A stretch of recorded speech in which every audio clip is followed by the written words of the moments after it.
don't like on social media, people separate the muscle and the tendon and they're like, this is tendon, this is fascia, this is muscle.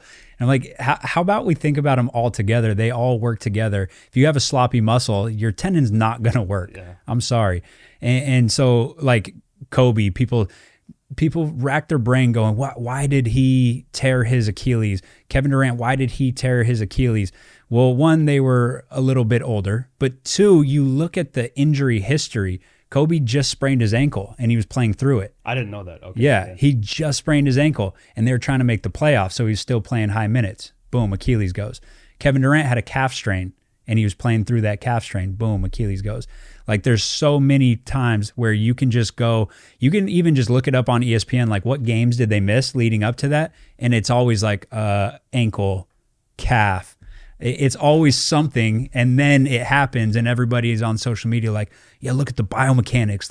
You got to avoid this position. It's like, no, avoid the calf strain or rehab the calf and then get back into basketball.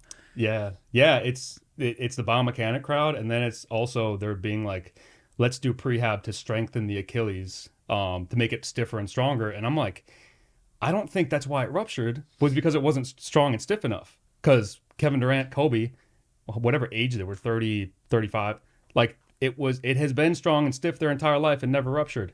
So something else happened, and it's going to be, I think it's that the muscle issue, or I guess sometimes the arches of the feet can but I think it's all has to do with, I guess that term calibration. I can think of another one, that area is not well calibrated. And then when the thing ruptures, it's like something around the area was messed up beforehand and it just happened. But then you can I think it can be kind of dangerous too, because like Joe Burrow had a calf strain, I think in the first game, and people were commenting like, I don't know, that's kind of risky, and he hasn't tore his Achilles yet, has he? No. Yeah, but he's also younger, so you have other factors. Yeah. But I'm like, what do you do then if you have a calf strain? Do you say no sport for you until we get this calf strain back up to par? I don't know. And people don't look at the risks of being too cautious and sitting people out. Like, okay, you have a little nick, like we got to go through this full rehab protocol for the next 8 weeks and you can't go play the sport.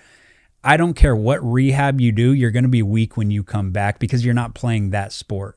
And so then you come back, it's like you're so detrained, you're at risk for other injuries. Yeah. And I think that's one thing that people do too often, especially with patella and Achilles, is they just shut everything down. And yes, sometimes it's really bad and we do need to take out elastic contacts early on. But if we just freak out every time we feel pain and we're like, I can't play basketball for the next 8 weeks, dude, you're going to be so detrained when you come back, and you're going to have either an injury to that area or something else. You're going to develop some sort of other compensation. Yeah, you get that when even in rehab, when they're rehabbing their patellar tendon and they just do a quad program, or if they're rehabbing their Achilles and they just do a calf program, and it's like, you've only been training the calf or the quad. You've only been training that for now 2-3 months, and you've neglected everything else. Yeah. And so you have to assume that your hips are not like they used to be, your hamstrings are like they used to be. So it is about like locally try to strengthen the attached muscle, but everything else too. If you have a patellar tendon and you lose, I guess, let's say like the springiness of your Achilles or the force dissipation that can happen at your ankle. If you just don't train that, you only do leg extensions, or if you have an Achilles and you only do calf training and you don't do any quad or hamstring or hips, when you go back, like you can no longer offload the affected joint because the other tissues are not as strong. They're not as good. Yeah. So it's like you have a super huge, and that's one issue I had with like the Keith Barr. I love the Keith Barr research where you're doing the isos for the quad patellar tendon, but then he has those case studies where it's like he took an NBA guy, or he took a thrower, or I think a javelin thrower, and in the people's heads, it's like all they did was the heavy iso for like 1 or 2 months, and they completely healed their patellar tendon. And I'm like, I wouldn't recommend that, because everything else gets detrained. Yeah. And then when you go back to play, you have a super strong quad and I guess a normal patellar tendon, but your hamstring and your hip and your calf and everything else is not taking the load like it used to. Mm-hmm. So it's like it's almost like you have to load the tendon, but then you have to find ways to offload the tendon. Yes. And that's where it's like strengthening everything, addressing everything around it. That's the key right there is, you focus on the tendon itself, but what else? Like, am I getting back on the court and my knee is just so strong and ready to go, but then I can't get into my hip. I go to make a cut and I don't redirect force with my hip very well.